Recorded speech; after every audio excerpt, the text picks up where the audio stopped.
Mosab Hassan Yousef knows Hamas better than anybody else. He's spent many years in Israeli jails because of his links to the terror group, and those links could hardly be more direct. His father, Sheikh Hassan Yousef, was one of Hamas's founding leaders. Well, Mosab ultimately flipped on Hamas while in Israeli custody. He spied for Israel. His intelligence is said to have prevented suicide bombings and other attacks. He's now an American citizen after claiming asylum and a converted Christian. But he's watching events in Gaza with barely concealed fury from his now undisclosed location. And he has a chilling warning for Palestinians in this interview we recorded earlier. And I'm joined now by Mosab Hassan Yousef. Mosab, great to see you. It's an extraordinary story, yours. You were the eldest son of a man who was one of the co-founders of Hamas. And indeed, for your early formative years, you worked alongside your father. So you got a great insight into Hamas. Tell me this from the start. What were the intended plans for Hamas when it was founded, when it started, when it developed? What was the plan? You know, since its establishment, Hamas has one goal in mind, which is annihilating the state of Israel. Like the best, let's say, compromise that they could do is having a truce for 15 years, a ceasefire for 15 years as maximum, you know, but with no guarantee how they will act after. It's absurd. It's not a secret that Hamas wants to destroy the state of Israel. They cannot accept Israel or accept Israel's right to exist. What was the point that you decided to get out of there, to flee this world, this environment you've been brought up in? You know, I have many reasons. Since I was a child, I asked my father many questions about Hamas delusions, about their brutality, about their abuse of power. And always he justified, you know, their position. Then I was imprisoned with Hamas. I spent about 27 months in Israeli prisons where Hamas was torturing their own members, our own people within Israeli prisons. They killed actually and tortured hundreds of prisoners. And this is when I start asking myself the question, what if Hamas become the ruler at some point? What will they do to our people? And many years later, Hamas became the ruler of Gaza. And I wasn't surprised by their brutality. When you heard what happened on October the 7th, what was your feeling about that? Look, as I told you, I'm not surprised by Hamas brutality, but I was surprised by the scale of their attack.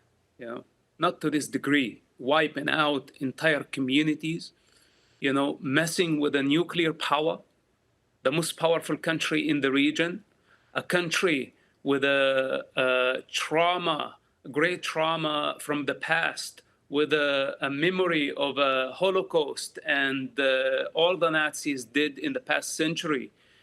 They opened the gates of hell on the Palestinian people. This is how irresponsible this group people are.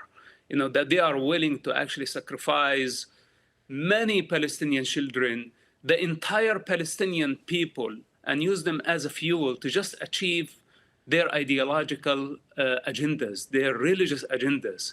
They are careless. They don't care for the human life. We have to separate between what's so-called Palestinian cause and Hamas cause. Hamas cause is a sick one. It's coming from the pit of hell, you know, and they need to be removed from power. This is my message as an ex-Hamas member, as a son of one of Hamas founders, that enough of this. If we don't stop them now, the next war is going to be deadlier. And only God knows what will happen next if Hamas is not finished as soon as possible. Mosab, how many regular Palestinians, particularly in Gaza, do you think sympathize with Hamas or indeed fully support them? You know, once Hamas is removed from power, we're going to witness people celebrating in Gaza. I guarantee you that. The people of Gaza are oppressed for so long, and they had to endure siege, they had to endure violence, many wars, for the sake of Hamas' lust for power. and for Hamas political ambition, when this comes to an end, I promise you that the Palestinian people, first of all, will thank Israel for what they did. Second, the idea of annihilating the Jews and the state of Israel will be dropped forever. You know, because Hamas is you can say, the last experiment of adapting violence, trying to annihilate and destroy the state of Israel. This didn't work for Yasser Arafat. It took him 40 years to realize this. And Hamas has been trying for 35 years to destroy Israel. Finally, I hope that they will come to this understanding that Israel is going nowhere. If they insist on annihilating Israel, and of course, if Iran keeps on insisting on this goal, this means the destruction of the entire region. This is the only uncertain outcome of this, because Israel is going nowhere. How do we get to peace from here? You know, this time, I'm afraid that war is the only way to peace. Because if Hamas is not removed from power, then they will build more military, they will build longer range missiles, and the next attack, the next war is going to be deadlier. The use of force is the last resort. You can find this in every culture. And unfortunately, now Hamas left Israel and the free world as well with no choice but to fight them and put an end for their violence. Many civilians are dying, I understand this. Their blood is on the hands of Hamas, and Hamas only. You see, it's interesting you say that, because a lot of pro-Palestinians who I've had on the show in the last 2 weeks don't accept that argument. They say the blood of the civilians in Gaza is exclusively on the hands of Israel, and that Israel's waged a repressive occupation for many decades. There's been a prison camp for Gazans for a long, long time, and that has created the environment through which a terror group like Hamas can thrive and indeed win an election, as they did in 2005. Do you buy into any of that? I mean, do you think that Israel has overreacted already to what happened to them? Their argument is, what is proportion when you have a terror attack like that on your people? Look, since my childhood, and I am hearing the stories from pro-Palestine and from those who are using what's so-called the Palestinian cause. They care the least for the Palestinian children and their future. You know, I am the legitimate representative of the Palestinian children. The child within me speaks. I don't want somebody coming from London or somebody coming from the other side of the world to tell me what is the struggle of the Palestinian children. The Palestinian children, the Palestinian society has been hijacked by these criminals, and anybody who takes their side is participating in their crime. This is my answer to those people. And for the civilian casualties, etc., you know, first of all, Hamas is using, and it's very clearly, it's a fact that Hamas used civilians as human shields. It's a fact. Then it's a fact that Israel called and warned civilians to evacuate buildings before they strike them. But in the meantime, Hamas put roadblocks to stop civilians from evacuating to safe zones. Hamas single misfire killed hundreds of refugees taking shelter at a hospital, and they blamed Israel.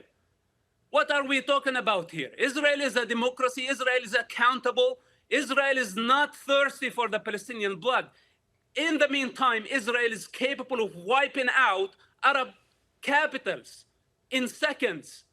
Why Israel does not attempt to abuse its power? But why, when the Arabs have just a little bit of power, couple of missiles, they misuse power by launching them at civilians and kill them in their living rooms? We have a fundamental problem, and we need to stop blaming Israel. We invited this upon our heads, and the rest of the world, if they don't know the reality on the ground, it's better that they shut up. Mosab, your passion and your anger is very palpable here, and certainly very different to most of the pro-Palestinian voices I've had. And I sense the Palestinian plight of its people is very much in your heart. Do you still have contact with any of your family?